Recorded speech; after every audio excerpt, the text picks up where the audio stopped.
Hello and welcome to the Rested podcast. My name's Mark Selby. I love the theatre of travel, discovering the stories of journeys and learning how people use their travel time.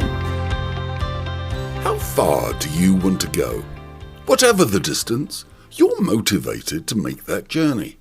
Perhaps it's the promise of the destination, the thrill of the journey, or simply the desire to leave, believing the grass is greener elsewhere.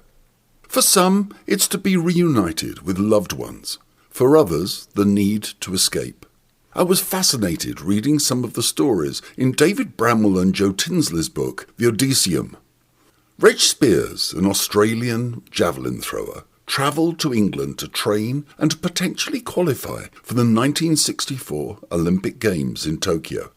To fund his stay in England, he found some part-time work at an airport. Unfortunately, the javelin training didn't work out.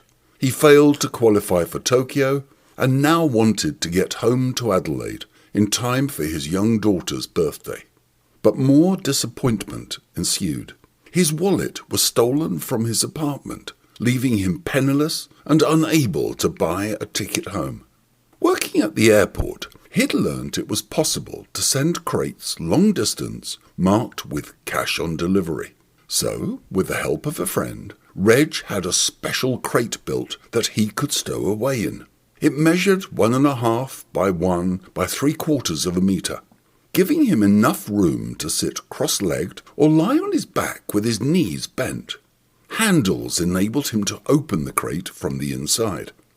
He would travel light with his passport, a blanket and pillow, some food, water, and an empty bottle in which to empty his bladder. He'd eaten little in the 5 days before the planned trip, to slow down his bodily functions. The crate was marked as containing tins of paint, going to Perth, and was delivered to Heathrow Airport. Heavy fog delayed his departure for 24 hours, but once in the air, he opened the crate to stretch his limbs. After a short stop in Paris, the plane flew to Mumbai, where the crate was stored upside down on the runway.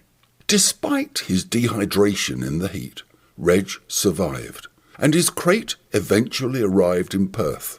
It was placed in a freight shed. He'd selected Perth Airport because it was small and had surprisingly relaxed security.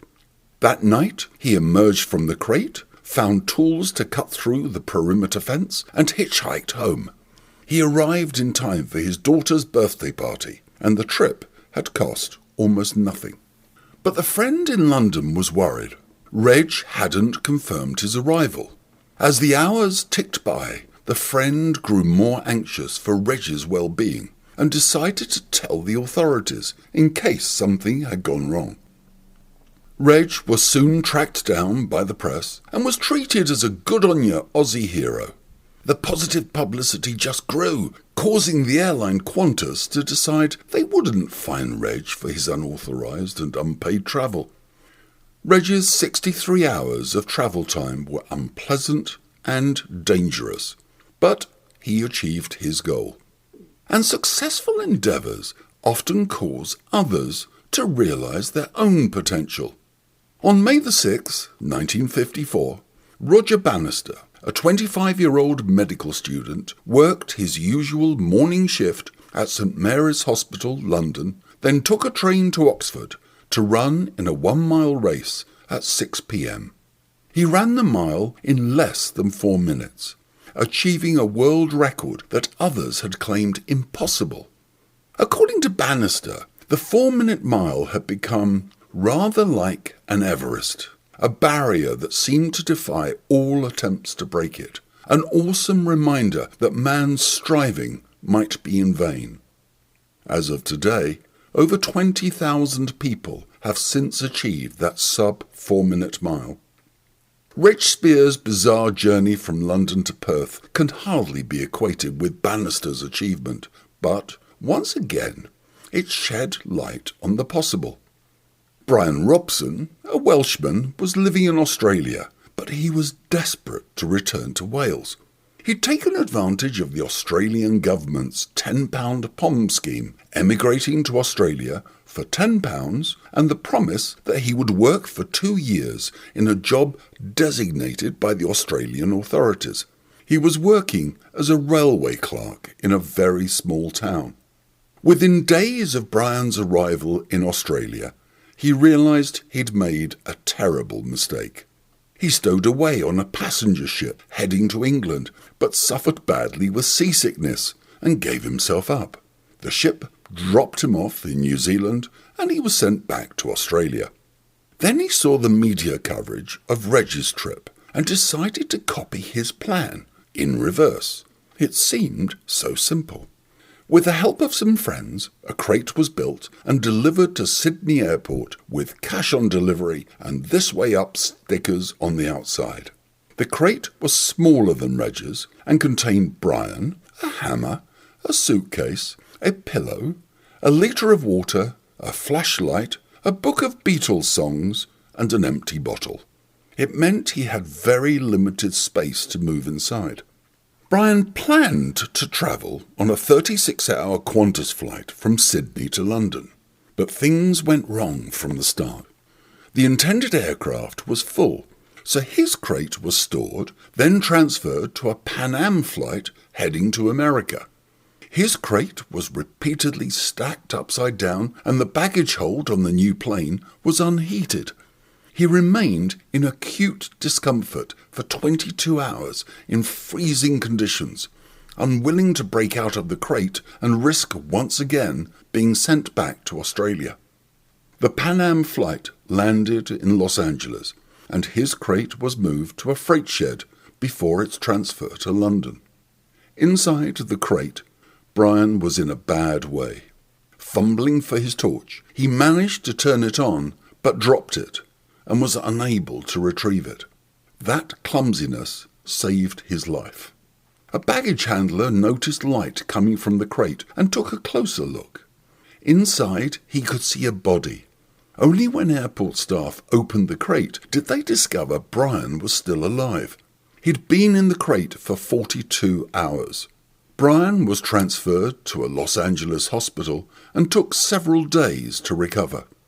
After satisfying themselves that Brian wasn't a spy or kidnap victim, the American authorities decided it was up to Pan Am to decide what charges they wanted to bring against Brian. As Brian's story became known, the press made the most of it, and Pan Am realized, like Qantas before them, that this was giving them very positive publicity.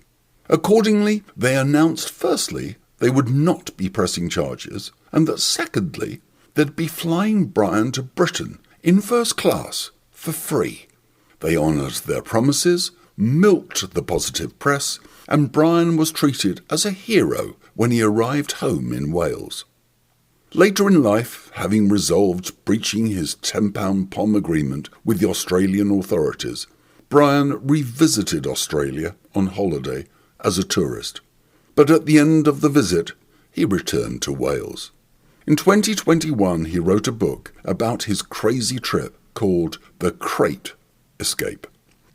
Imitating the dangerous paths chosen by Reg and Brian is certainly not recommended in this age of better security. But for some, escaping wars, famine and persecution, the journeys, however dangerous, will continue to be made. Most of us have little comprehension of the dangers they're escaping from. We can achieve almost anything if we put our mind to it. If successful, others will imitate and will most likely exceed our achievements. If you feel cramped on your current journey, think how much better it is than Reg and Brian's confinement. I'm sure you're in a better place. I wish you safe and comfortable travel as you go the distance. Thanks for listening to the Rested Podcast. Please subscribe for details of new episodes and tell your friends. I look forward to reading and sharing your travel stories. Please email restedpodcast@gmail.com. And my thanks to everyone that has contributed to Rested so far. Enjoy your travel time.